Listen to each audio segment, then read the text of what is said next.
Bardzo chciałem Ci podziękować za dzisiejszy Twój wykład na temat koparek kryptowalut. Pokazałeś, zresztą powiedziałeś bardzo dużo i obszernie. Dzisiaj tam pewnie zadam Ci kilka pytań, ale chciałem Ci przede wszystkim podziękować za to, co pokazałeś specjalnie osobom nowym, które jeszcze na tym rynku nie działają, a nawet dowiedziałem się od jednej osoby, że osoba, która działa na rynku kryptowalut, też była zaskoczona miłą Twoją przemową.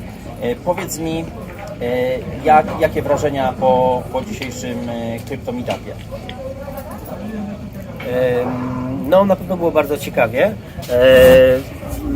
Osoby, które przychodzą w takim okresie cenowym kryptowalut, to są osoby, które naprawdę wiedzą coś więcej albo chcą się dowiedzieć czegoś więcej, które interesują się tematem, wiedzą coś i przede wszystkim wiedzą co nieco na temat cykli Bitcoina, za którymi podążają tak naprawdę wszystkie inne kryptowaluty. Czyli mamy cykle, kiedy, no znasz 4-letni cykl na pewno, prawda? Tak, jako hodler. Większość osób, tak, które interesują się kryptowalutami, to jest naprawdę najprostsza sprawa, jeżeli chcesz inwestować w kryptowaluty albo kupować koparki, trzeba je kupować wtedy, kiedy wszyscy są niezainteresowani, a sprzedawać je wtedy, kiedy jest największy hype na to, czyli mniej więcej na szczycie hossy. A kiedy jest szczyt hossy? No możemy sobie to policzyć przy pomocy halvingu, czyli 1,5 roku przed halvingiem i 1,5 roku po halvingu, jest takie 3 lata, kiedy zazwyczaj są wzrosty. Po dojściu do tego okresu zaczynają się spadki i trwają około 1 roku. Właśnie ubiegłeś to moje pytanie, bo chciałem się Ciebie spytać, ale dobrze, że to powiedziałeś, bo ponieważ też jestem na tym rynku na tyle długo, że zaobserwowałem, że ludzie zaczynają się interesować za późno. Zaczynają się interesować, jeśli wszyscy o tym mówią, jeśli, jak to się przysłowie mówi, taksówkarz mówi Tobie o kryptowalutach, że trzeba wchodzić, to Tak. znaczy my wiemy, że trzeba wyjść. No nie wiem, jak działa psychologia, znaczy może nie wiem, czy wiem, natomiast chodzi o to, że bardzo dużo nowych osób, przede wszystkim boi się kryptowalut, nie ma ich w tym momencie, tak jak my dzisiaj organizujemy Crypto Meetup i pojawiają się głównie osoby, które już działają, mniej jest tych właśnie nowych, tak naprawdę jesteśmy otwarci na tych nowych. I tu właśnie tutaj powiedziałeś o tym, że powinno się interesować właśnie koparkami, bo miałem się zadać właśnie Ci pytanie, czy w ogóle się opłaca i jeśli już tak, czy się opłaca i jakie koparki, bo tych koparek już nie ma, już one idą też z postępem do przodu i jakie koparki co warto kopać według Ciebie na chwilę obecną? Okej, więc przede wszystkim, czy się opłaca? Więc paradoks jest taki, że najbardziej opłacalnym okresem na kupno koparek jest wtedy, kiedy one są po prostu nieprofitowe, kiedy nikt się nimi nie interesuje. Natomiast jak cykl postępuje i hossa postępuje i my jesteśmy bliżej końca tej hossy, tym więcej osób się zaczyna tym interesować, automatycznie cena tych koparek rośnie i zainteresowanie tym tematem rośnie. Czyli najwięcej osób chce kupić na samym końcu, kiedy to już jest końcóweczka, kiedy ty powinieneś sprzedawać. To tak jak Warren Buffett powiedział. On powiedział, ja jestem chciwy, gdy inni się boją i boję się, gdy inni są chciwi.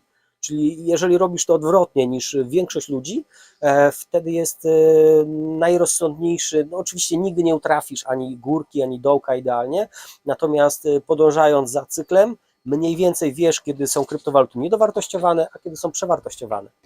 Czyli kupując w tym momencie w miarę świeżą maszynę typu ASIC, czyli na przykład od Bitmaina, no to jest za duży temat, żeby to w 2 słowach o tym powiedzieć, bo jest parę opcji, które dobrze rokują i kopiąc nią przez 2 lata, nawet gdybyś nie kopał, kupując maszynę dzisiaj, czy nawet karty graficzne, które masz dzisiaj, jest dla mnie prawie że pewnym, że możesz je sprzedać za 2 lata od dzisiaj, czyli w 2025, około połowy 2025, z profitem 50, 100, może 200%, a po drodze to wszystko, co wydobędziesz, to jest dodatkowy zysk.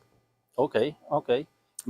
Ma to oczywiście ogromny sens i powiedz mi jeszcze tak. Dodam, największym sensem jest wtedy, kiedy masz, wiesz, niewiele osób wie, że jeżeli koparka pobiera 2000 watów, to ona oddaje ciepła dokładnie mniej więcej tyle, ile piecyk, który ma 2000 watów. Więc jeżeli potrzebujesz ogrzewać prądem, bo nie masz gazu, na przykład office, albo nawet swój dom, możesz 1, 2 takie maszyny podłączyć i ogrzewać tym dodatkowo dom, ponieważ ciepło jest odpadem. Czyli tak można powiedzieć wash and go, czyli mamy piecyk jakiś elektryczny, tak, którym Tak. dogrzewamy, a tutaj mamy koparkę, można wykorzystać ją w tym dobrym celu. Mam Są takie koparki pytanie. wodne, więc możesz to podłączyć nawet pod grzejniki, nie ma problemu. Jest dużo różnych opcji w tym momencie. Chciałem się Ciebie spytać tak już historycznie, ponieważ no, ja jestem na rynku od 2015, kopać nie kopałem, chociaż też pomagałem w sprzedaży koparek. Widziałem jak je składają, jak podłączają, to wszystko oczywiście ten proces poniekąd znam nie tak jak Ty. A Ty powiedz, kiedy zacząłeś się interesować i co było tym powodem, że zacząłeś się interesować, a potem już na tym rynku zarabiać właśnie na kopaniu? Wiesz co, 2 lata później, czyli to był 17 rok, to były pierwsze takie, wiesz, większe wzrosty. Jak ja się zacząłem tym interesować, Bitcoin kosztował $1100, czyli już przebił szczyt poprzedniej hossy 1100. Co było? Co mnie zainteresowało? Właściwie wiesz co, kolega przez przypadek powiedział mi o kryptowalutach i że jest bardzo duży potencjał, że one urosną sporo do góry, ale powiedział mi też, że wiesz co, ty wcale ich nie musisz kupować, możesz je wydobyć, możesz je wykopać. I strasznie mnie to zaciekawiło i zapytałem go, ale jak mogę wykopać? No i mi wytłumaczył, masz swój komputer, masz kartę graficzną, którą tam, nie wiem, wystarczająco mocną, żeby sobie zagrać w jakąś grę. Możesz dokupić takich kart więcej i stworzyć maszynę, która po prostu będzie udostępniać moc obliczeniową i dostajesz z tego profit właśnie płacony w kryptowalutach. No i ja zacząłem, wiesz, od Ethereum i właśnie zacząłem na kartach graficznych. No i w ogóle, kiedy usłyszałem o tym pomyśle, po prostu rozwaliło mi to głowę, że możesz po prostu dostawać kasę za darmo, no przysłowiowo za darmo, ponieważ musisz opłacać rachunki za prąd, ale faktycznie zainteresowałem się tym tematem głębiej, no i oczywiście to nie jest wszystko takie proste, jak nam się wydaje, bo masz prąd, masz usterki sprzętu, oczywiście no to teraz ostatnie 2 lata nam pokazały, że cena prądu też potrafi urosnąć bardzo mocno, więc jest sporo różnych niedogodności. To tak samo jak podczas prowadzenia normalnego biznesu. Jeżeli wiesz, co robić i siedzisz w tym i starasz się z całego, że tak powiem, serca zrobić to dobrze, to da się to zrobić i da się zarobić na tym naprawdę, naprawdę duże pieniądze. Okej, dziękuję Ci za ten krótki, ale wyczerpujący wywiad. Życzę oczywiście powodzenia i oczywiście naszych widzów, osoby, które będą oglądać to wideo, zapraszam do kontaktu również z Aleksem, jak chcecie się dowiedzieć czegoś więcej o kopaniu i koparkach. Dziękuję Ci, Aleks. Dziękuję Ci również.